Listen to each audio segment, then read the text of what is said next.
Yo, so about 17 minutes ago, as the page in front of you says, we got some more news about version 2.0, and they are just honestly spoon-feeding us info at this point to make sure we're excited about 2.0. I'm super excited because finally, we'll have more content to hold us over after a very long time. This doesn't necessarily address all endgame content issues, but I am really excited for Inazuma nonetheless. There's gonna be tons of new stuff. So the first thing is that we're getting 300 Primogems. That is pretty standard. You know, I think that's the bare minimum they give us, but if it goes beyond that, we get 60 Primogems per hour. I mean, that's normal. Okay, so if you thought that Dragon Spine was like a good patch or like a good amount of content, then you're gonna be really excited about this because there's 3 new areas that are coming in. So we're getting Narukami Island, Kanazuka, and Yashiori Island. I probably butchered the heck out of those names. But essentially 3 whole new areas to explore, and that's not all of Inazuma. We're gonna be seeing more of it as patches go down the line, so that is really, really exciting. One thing you do have to do is you have to complete the quest that leads you into Inazuma to do anything in Inazuma, so make sure that you do that introductory quest. You can't just go and freely explore. You do have to do at least 1 story quest associated with Inazuma to make it work. Alright, so Sacred Sakura, offer the Electro Sigils you obtain during various adventures in Inazuma to the Sacred Sakura to raise your Sacred Sakura's favor level. So basically, it's just another reputation tree. We're not getting stamina for this. We are going to be getting other rewards though, so it is worth leveling.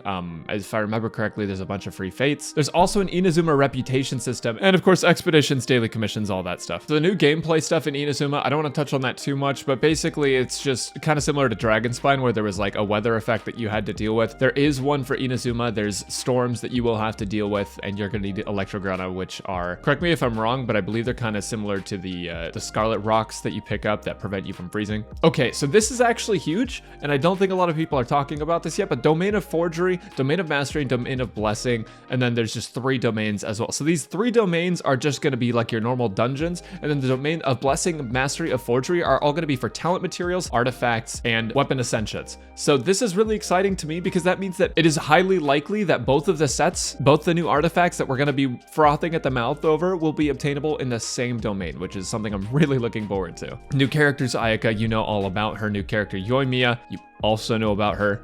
Sayu as well, voiced by Lily Pichu in English, if you care. I mean, I think that's pretty neat. New weapons. So we're gonna see new craftable weapons, and this I think is one of the biggest things for free-to-play players. One of the most exciting things about Inazuma is that getting to Inazuma kind of incentivizes you to build your teams better because it is gonna be slightly upscaled in difficulty. However, I think that it also gives you the incentive of, we have these cool new weapons over here, and I think they have potential to be really good.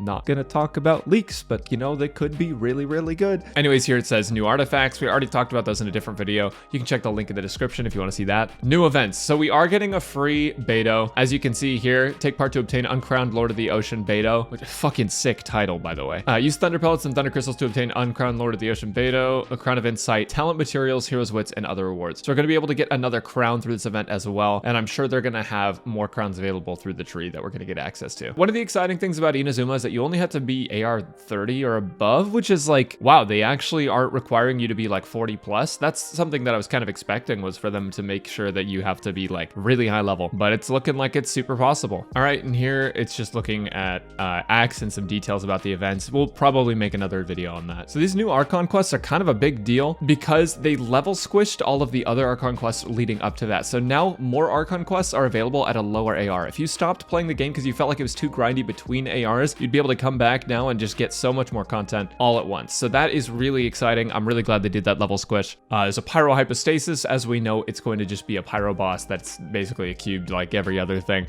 And this is probably going to be for Yoimiya's Ascension Materials is my guess. I'm excited to see what kind of elemental things it does that we have to avoid. We have the Perpetual Mechanical Array, a strange alien machine. Now this is interesting to me. I want to see if this ties into Honkai or any other MiHoYo lore. I mean, the fact that they're calling it an alien machine just makes me think like, okay, they might connect it to Honkai or like some kind of thing to do with some enemy in that universe or some object. I don't know. I just like the lore tie-ins. Ruined Cruiser, Ruined Destroyer, Ruined Defender, Ruined Scout, just more ruined stuff. Now look at this, the Fatui Mirror Maiden. So I know all of you are about to be in incognito mode, but you know, when you're playing Genshin Impact, these are going to be your Hydro Fatui mages that are going to be kind of like elites, where they're not necessarily as strong as something like a Hypostasis, but they're like right below that, where the Giga Chad Hilichurl, do you know what I'm talking about? The Hilichurl Chieftain. It's probably going to be on that same level, but Fatui agent. So this will be really interesting to fight. I'm excited to see how their mechanics are. I'm not really excited to have my cooldowns doubled in Abyss, but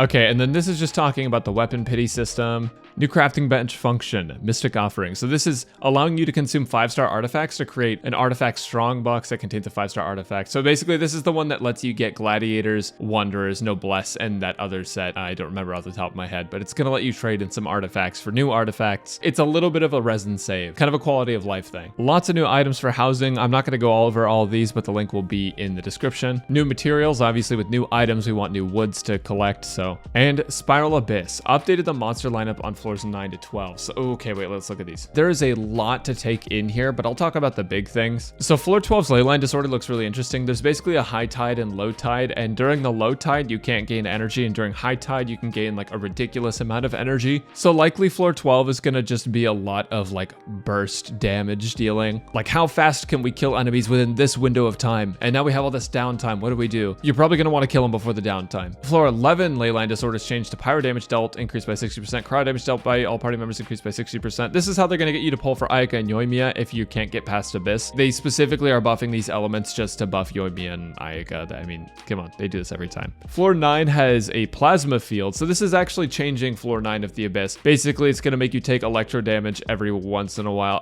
It says a lightning strike once every 5 seconds. So here, this is going to be interesting. I want to see how it interacts with shields. This also just means that consistent healing is probably going to be really important, assuming you don't just one-shot everything with Ganyu, because like that's probably what'll happen. Floor 10 basically has like one big mob and a bunch of other mobs, and you kill the other mobs to debuff the big mob. That one will be pretty easy once we get the hang of it. And then there's these 3 phases that we can talk about as we get there. Add a new character combat voiceovers. Audio adds voice lines that will trigger when a character is at low HP. Wait, this is actually really cool. This could be really neat. It's kind of like how in Pokemon, if you get into the red zone, it starts playing like that banger theme in Gen 5. It'll probably be like that, except it won't be like a music change. It'll just be like, oh wow, Xiao is activated. So the system update is really big. If you have a PlayStation account, you can actually log into it on iOS, Android, or PC using your miHoYo account. The one thing that sticks out to me is kind of weird is the Genesis Crystal thing. Basically, Genesis Crystals won't carry over between PlayStation and other platforms.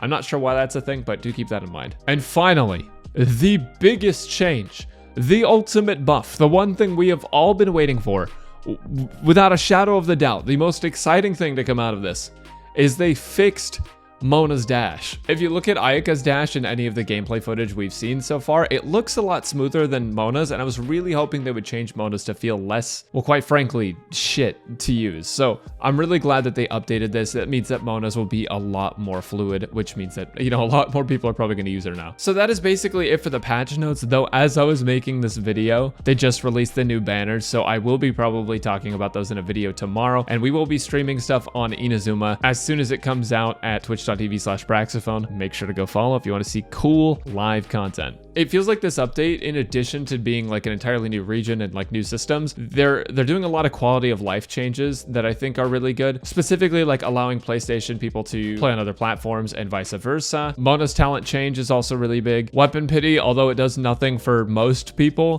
whales will benefit from it a lot, which is, I mean, cool, I guess. Or if you just save up for a really long time, it benefits you. But there's a lot of quality of life in there. There's also this part that I missed. Adjust the Waverider's stamina mechanism. This confirms that the Waverider is basically staying in the game. The Waverider's stamina is now independent of that of the characters. So basically, if you're using the boat and you're out of stamina in the boat, you can jump out as your character and your gliding stamina might be full if you didn't use any of it to get in the boat. So that's really nice. But mostly just excited that it's staying in the game because it is a cool mechanic. But anyways, yeah, again, that is it. If you want to check out this article for yourself, go ahead and click on the link in the description or in the comments. Thank you all so much for watching. I have so much more Inazuma stuff to talk about with you, and I'm really excited. I'll catch you guys later. Oh, and please subscribe. Like, I think only 8% of my viewers are subbed. If you keep coming back, you might as well press the little button. Press the button right there.